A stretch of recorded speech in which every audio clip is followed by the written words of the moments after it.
Adverbs of Time, Part 6.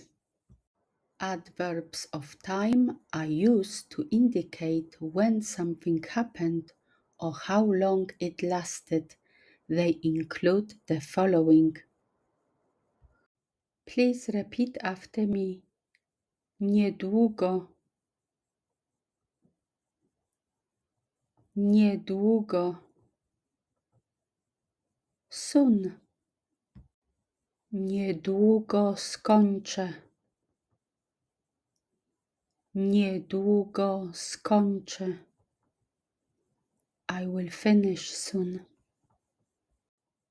Niedługo. Niedługo. Soon. Niedługo skończę. Niedługo skończę.